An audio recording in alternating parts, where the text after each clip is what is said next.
જય શ્રી કૃષ્ણ બધાને ને જય માતાજી। તો આજે આપણે બનાવીશું એક સબ્જી બનાવીશું ફ્રેન્ડ્સ, કારણ કે શિયાળાની સિઝન છે। મેથી બી બહુ મળતી હોય છે અને આ સબ્જી એકદમ આપણે મેથીને શેકીને તેલમાં લેવાની છે, તો સબ્જીમાં બિલકુલ કડવાશવાળો ભાગ આવશે નહીં। તો વિડીયો સ્કીપ ના કરશો, લાસ્ટ તક જોશો તો જ તમને ખબર પડશે। તો આજની રેસીપી આપણી કમ્પ્લીટ તૈયાર થઈ ગઈ છે। ફુલાવર, બટાકા, તુવેર અને મેથીની 4 વસ્તુ ઉમેરી અને આ શાક એકદમ સરસ તૈયાર થઈ જાય છે। અને શિયાળામાં આ રીતે ફ્રેશ શાકભાજી આવતી હોય છે, તો આપણે આ રીતે ઘણી બધી શાકભાજી શિયાળામાં જ આ બધી આવતી હોય છે, તો એનો ઉપયોગ કરી અને આપણે એક સરસ સબ્જી તૈયાર કરીશું। મેથી બી ઉમેરીશું, પણ મેથી બિલકુલ શાકમાં કડવો ટેસ્ટ ન આવે એ માટે આપણે મેથીને તેલમાં શેકીને લઈશું। તો ચાલો, આજે એકદમ સરસ આપણી આ રેસીપી અત્યારે તૈયાર થઈ ગઈ છે। જુઓ, એકદમ સરસ શિયાળાની જે વધારે પડતા શાકભાજી મળતા હોય એમાંથી જ એક સરસ આ રીતે એક શાક તૈયાર થઈ ગયું છે। ઉપરથી થોડા ધાણાથી ગાર્નિશ કર્યું છે।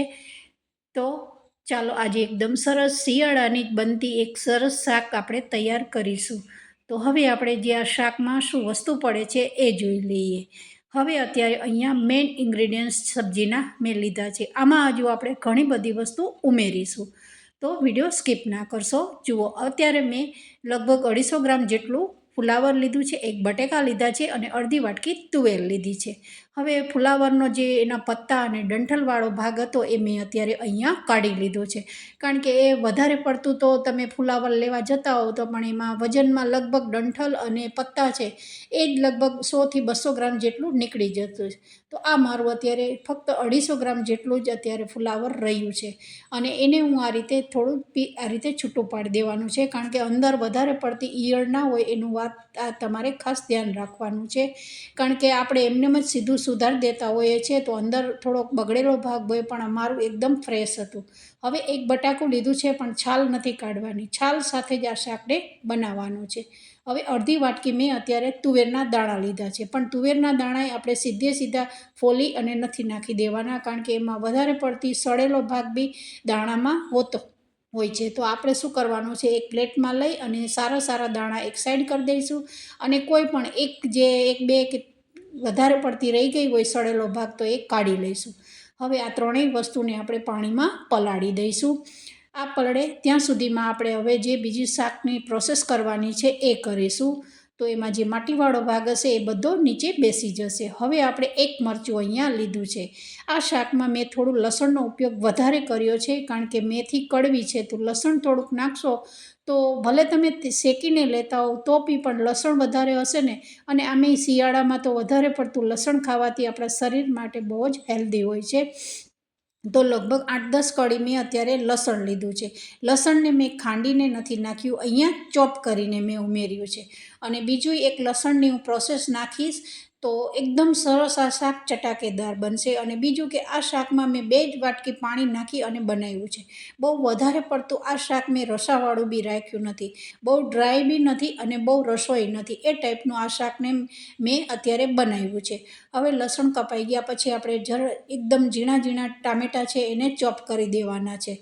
જેટલો ઝીણા ચોપ કરશો એટલો જો ગ્રેવી છે એકદમ સરસ થીક બની જશે। તો હવે ટામેટાં બી કપાઈ ગયા છે। ત્યાર પછી આપણે અડધી ડુંગળીને મેં બી અત્યારે અહીંયા કાપી અને આપણે સાઈડમાં મૂકી દેવાની છે। આ બધું જ ઝીણું કાપી અને પછી હવે મેં અત્યારે લગભગ 100 ગ્રામ જેટલી મેં અત્યારે મેથી લીધી છે। મેથી તમારે કેટલી ક્વોન્ટિટીમાં તમારે નાખવાની હોય એ પ્રમાણે તમે અહીંયા નાખી શકો છો, કારણ કે શિયાળામાં ફ્રેન્ડ્સ અત્યારે એટલા બધા શાકભાજી સરસ ફ્રેશ મળતા હોય ને, તો આપણે એમ થાય કે પહેલી રેસીપી બનાવી। તો શિયાળામાં જે આ ફ્રેશ શાકભાજી મળતા હોય, કારણ કે સિઝનની શાકભાજી પછી તો મળતી નથી હોતી, તો એનો ભરપૂર ઉપયોગ કરી અને આપણે આ રેસીપીને ઘણી બધી એવી રેસીપી હોય છે તો એને તૈયાર કરી શકીએ છીએ। તો હવે મેં અત્યારે 2 ચમચી જેટલું તેલ લીધું છે। તેલ થોડું થઈ ગયા પછી રાઈ અને ફક્ત જીરું જ નાખ્યું છે। અહીંયા મેં મેથીના દાણા નથી નાખ્યા, કારણ કે આપણે ઓલરેડી મેથી તો નાખવાના જ છીએ, એટલે મેથીના દાણા મેં સ્કીપ કર્યા છે। સરસ રાઈ અને જીરું તતડી ગયા પછી હિંગ નાખી છે। હિંગને એકદમ સરસ તેલમાં શેકાઈ જાય ત્યાર પછી મેં ઝીણું ચોપ કરેલું લસણ છે એ અત્યારે ઉમેરી દીધું છે। હવે લસણને થોડું આપણે લાલાશ પડતું કરી દેવાનું છે। પછી જ આ રીતે બીજા મસાલા બીજા કંઈ પણ ઉમેરીશું. હવે એક મરચું લીલું લીધું છે. અહીંયા કેટલી ક્વોન્ટિટીમાં તમારે ફુલાવર બધી વસ્તુ હોય એ પ્રમાણે તમે અહીંયા મસાલા કરી શકો છો. ત્યાર પછી મેં ડુંગળી નાખી દીધી છે. હવે ડુંગળીને થોડી આપણે લાલાશ કરીશું, ત્યાર પછી એમાં ટામેટાં નાખીશું. એક સામટી તેલમાં બધી વસ્તુ ઉમેરી અને આ રીતે શાકને નથી બનાવવાનું. આવી રીતે સ્ટેપ બાય સ્ટેપ તમે બનાવશો ને તો એ સબ્જી બનશે ને ત્યારે એની મીઠાશ છે ને એ બહુ સરસ આવે છે. હવે બધું તેલમાં શેકાઈ ગયું છે. તમે જોઈ શકો છો ટામેટાં, ડુંગળી, લસણ. ત્યાર પછી જે મેં ધોઈ અને મેથી રાખી છે એ ઉમેરી દીધી છે. મેથીને અહીંયા મેં પહેલાં નથી તેલમાં શેકી. પહેલાં શેકો કે પછી આ રીતે કરો, બે એક જ થાય છે, એમાં કોઈ ફરક પડતો નથી. તો આ રીતે પહેલાં તેલમાં આપણે શેકી લેવાની છે. મતલબ કે તેલમાં ધીમી આંચ ઉપર લગભગ આને 3 થી 4 મિનિટ સુધી થવા જ દઈશું. જ્યાં સુધી ટામેટાં, ડુંગળી, લસણ એકદમ સરસ ચડી જશે, આની જોડે મિક્સ થઈ જશે અને આપણી જે આ મેથી છે એકદમ સુગંધ આવવા માંડશે રસોડામાં કે શેકાઈ ગઈ છે. હવે આને હું લગભગ 3 થી 4 મિનિટ મેં ઢાંકી અને રહેવા દીધું હતું. તો જુઓ અત્યારે તે મેથીમાંથી પાણી છૂટ્યું છે અને ઉપરથી પાછું એકદમ તેલ બી ફૂટી રહ્યું છે. તો સરસ આપણી મેથી છે એ તેલમાં શેકાઈ ગઈ છે અને એકદમ જે એનો ગ્રીન કલર છે એકદમ જળવાઈ રહ્યો છે.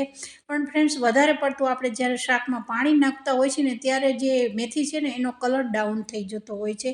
તો તમારે એકદમ આ રીતે કોરું શાક ખાવું હોય ને તો બસ આમાં અત્યારે તમારે થોડા જ વસ્તુ ઉમેરી અને થોડું ઓછું પાણી નાખીને તમે ડ્રાય બી શાક બનાવી શકો છો આ સમયે તમે. પણ મારે થોડું લચકા પડતું બનાવવાનું હતું કારણ કે બપોરનો સમય છે અને આ શિયાળાની સિઝન છે. તો આપણે આવી સબ્જી જો 2-3 શાક મિક્સ કરીને બનાવતા હોય છે તો એની જોડે ભાખરી હોય છે, બાજરીનો રોટલો હોય છે, તો એની જોડે કોરું શાક સારું લાગતું નથી હોતું.